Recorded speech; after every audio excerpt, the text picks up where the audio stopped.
ভূমিকম্প বিশেষজ্ঞরা কি দ্বিধাগ্রস্ত করে তুলছেন বাংলাদেশের জনগণকে? কেউ বলছেন বড় ভূমিকম্প হবে যে কোনো সময়, কেউ বলছেন আপাতত শঙ্কা নেই। সে যাই হোক, ভূমিকম্পের ভূত সহজেই যে বাংলাদেশের ঘাট থেকে নামছে না তার প্রমাণ মিলছে বারবার। আজ ভোর রাত ৩টা ২৯ 4 মাত্রার একটি ভূমিকম্প অনুভূত হয়েছে, এবার কক্সবাজার থেকে প্রায় ১৫১ কিলোমিটার দূরে। ভূকম্পন পর্যবেক্ষক ওয়েবসাইট ভলক্যানো ডিসকভারি ও ইউরোপীয় ভূমধ্যসাগরীয় ভূমিকম্প কেন্দ্র ইএমএসসি এই তথ্য জানিয়েছে। ভলক্যানো ডিসকভারি জানিয়েছে, ভূমিকম্পের উৎস টেকনাফে কম্পনের মাত্রা ছিল খুবই সামান্য। অল্প ঝাঁকুনির কারণে অধিকাংশ মানুষ ভূকম্পনটি টেরও পাননি। ইএমএসসি তথ্য অনুযায়ী ভূমিকম্পটির উৎসস্থলের গভীরতা ছিল প্রায় ১০ কিলোমিটার। এর আগে গত শুক্রবার রাজধানী ঢাকা ও দেশের বিভিন্ন অঞ্চলে ৫.৭ মাত্রার শক্তিশালী ভূমিকম্প আঘাত হানে।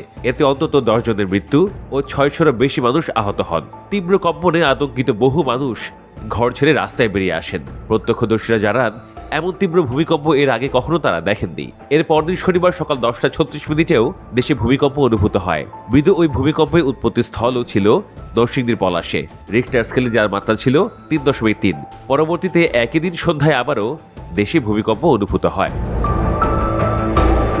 ওই দিন সন্ধ্যায় ১ সেকেন্ডের ব্যবধানে দুইবার ভূমিকম্প অনুভূত হয়। এর মধ্যে প্রথম ভূকম্পটি অনুভূত হয় সন্ধ্যা ৬টা ৬ 4 সেকেন্ডে, মাত্রা ছিল ৩.৭। এরপর ফের সন্ধ্যা ৬টা ৬ 5 সেকেন্ডে দ্বিতীয় ভূকম্পটি অনুভূত হয়।